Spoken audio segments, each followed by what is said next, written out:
Rajesh Palvia, who's Senior Vice President, Technical and Derivatives Research, Axis Securities, as well as Dhananjay Sinha, who's a Chief Executive Officer and co-head of Equities and Head of Research at Systematix, about what they think of Bharat Forge. I don't know, gentlemen, if you heard that conversation, but Dhananjay, I want to come to you first. Bharat Forge, as things stand right now, a ramp up of aerospace division, defense business doing particularly well, the explosives business, they're going to break ground and that's going to contribute to revenue. They're confident of a 25% growth in FY27. What do you make of it? It's already up about 6% today.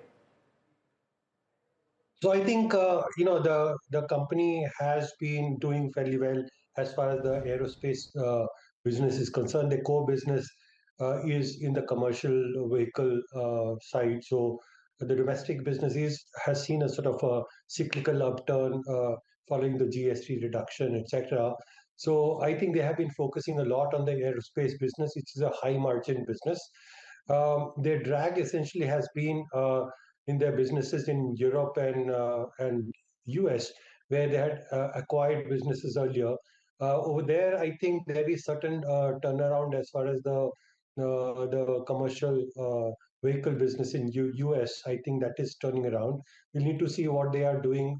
They are talking about restructuring and all. But I think from the commentary that the management has actually sort of spelled out, looks to be fairly robust in terms of the guidance. I guess in the defense space and the aviation space, I think they are sort of looking at a stronger growth, particularly the aviation business, which is a high margin business. So I think that is what they are talking about. Yeah, the acquisition part is something that has been talked about. So we need to look at what it is. So as far as the management is concerned, it looks they're looking at a fairly explosive growth in the explosive segment. Nice play of words. Dhananjay, let me come to you. I know, Godrej Industries volumes are usually thin because it's a holding company, but the kind of gains that are coming in on the back of the ambitious growth roadmap, targeting a 5 lakh crore market cap by 2031, and they've proposed a new brand identity. What is your view? No, I have not really looked at what the guidance has been. So if you can help me with the details. Sure. So basically what they've come out and said is that they're looking at a market cap of 5 lakh crores by 2031. That's the first bit. Alongside a new purpose is what they're going to see, and a new brand identity. I'll get Mahima also to join in to tell us more. Mahima, if you're with us, help us with all the details that Godrej Industries has come out with so far, because that stock is locked in upper circuit. Yes, so here basically what they've gone ahead and said is that their ambition is to reach that 5 lakh crore of market cap by 2031, and they've also gone ahead and announced and proposed a new brand identity. That's they've given a lot of details with regards to that, but I think the key important points were in terms of what they're aiming at, from a long-term perspective. They're saying that the group has already delivered a compounded sales growth and profit growth of 20% CAGR over the last 5 years. And they've outlined the growth for the next phase, where they're expecting more than 15% annual sales growth, more than 20% EPS growth as a group.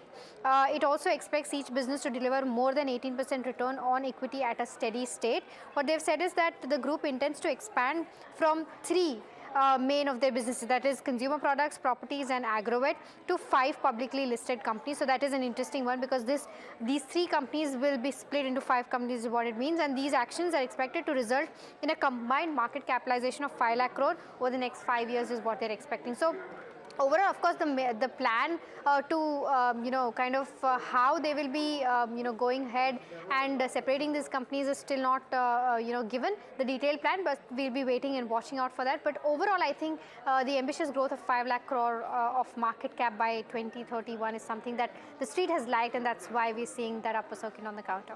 Okay, all right, Mahima, thanks so much for getting us those details. 5 lakh crore looks pretty ambitious, all right. They've made a few strides today, Dhananjay, wouldn't you agree?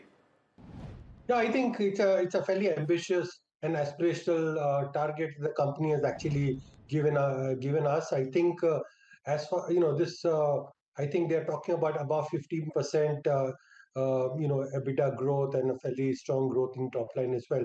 I think it is coming from multiple industries. It doesn't look like it will come from the consumer business because it has got both domestic and global business. So unless they sort of do something dramatic, it's not necessarily coming from there. Because the consumption space is fairly competitive. I think it must be coming significantly from the real estate business that they have. And they have been ramping up quite rapidly out there across multiple cities and areas. So I think that's where things might be coming from. Agrovet, of course, they are into the various agri input segment, but I think it is predominantly coming from the real estate business. So it appears that they have fairly aggressive plans out there. We'll see how it comes around. So let's look at the details, how it comes around. Of course, it looks to be fairly ambitious. It looks like they will be putting a lot of management bandwidth and strategic bandwidth out here. Okay, so that's Godrej Industries. But two companies that we'll be talking about right now that will be reporting numbers tomorrow. First one is SBI, set to report Q4 earnings. Let's get in Shivam to understand what the street is expecting from the banking giant. The stock not really doing much in trade today. Shivam, what's the key expectation that you have from an SBI? Well, yes, the largest PSU bank is going to report its Q4 earnings tomorrow. And starting with the key highlights that we should look into. So first one is the margins that are expected to come at nearly 3%. And also we need to see the impact of deposit repricing, how it will impact, as the 75 to 80% of the deposit repricing has already been done in Q3. So this remains a key monitorable too. The cost of funds are expected to stay stable, and the credit costs are expected to remain steady. Also, due to the elevated yields, there will be a decline in the treasury income that is expected. In terms of asset quality, it is going to be improved, and return on asset to stay stable near 1.1%. Also, in terms of advances growth, the SME and corporate segment are expected to lead the growth. Net interest income of the company is seen at 9.3% on YY basis, and the operating profit might see a downside of around 3% to 30,300 odd crores. The profit of the company is seen at 18,800 odd crores, and in terms of asset quality, the GNPA and NNPA improvement will be seen in both. Okay, State Bank of India is something you should watch out for tomorrow, and quite a few talking points there. But let's close the loop and talk about Titan as well. Mahima with us to tell you what to expect. Mahima, a value growth potential, but the question is volume growth, right? Yes, so Alex, surprisingly this time in the Q4 business update, they did say that they've seen volume growth as well in this quarter. So most certainly, the percentage of volume growth is something that we'll be watching out for. But I think in terms of numbers, revenue is expected to see growth of around 26 odd %, and EBITDA could rise around 34 odd %. Profits could rise almost to 46%. And margins could remain in that 11% range of, the number that they've already guided for of 11 to 12 odd %. In terms of Q4 business update, overall consumer business has seen a growth of 46%, domestic growth at 42%. Jewelry business, a strong growth of 46%, like-for-like growth at 48%, and high single-digit buyer growth after 3 quarters of flat growth is what they've seen. Watches division overall has seen a growth of 7%, eye care a 16% growth. Emerging business is also doing fairly well. In terms of international business, North America has seen a growth of 50%, but Middle East business was impacted because of the West Asia conflict. In terms of the overall GCC business, that grew by 37%, and international business overall combined, including the mass business, has seen a growth of 156% as per their business update. But I think the key things to watch out for will be the percentage of volume growth, plus as to the outlook on margins, because they've remained in that range bound margin range of 11 to 12% for quite some time now.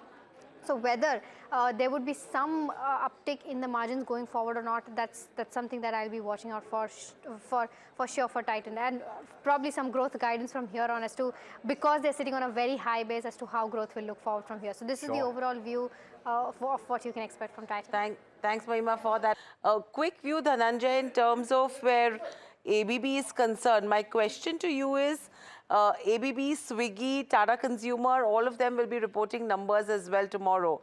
Anything that comes to your radar that you like ahead of the numbers that you should be watching out for?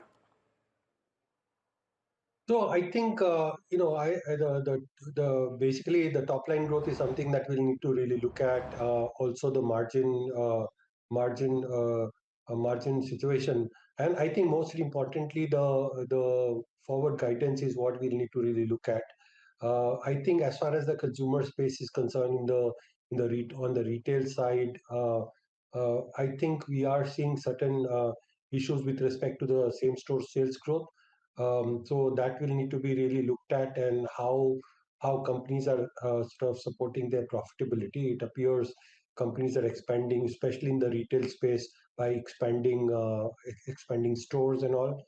So I think that is what we'll need to really look at with respect to the retail stores. By and large, I would say that guidance will be the most important thing to really look at for in the consumer space. All right, gentlemen. On that note, thank you so much for taking the time and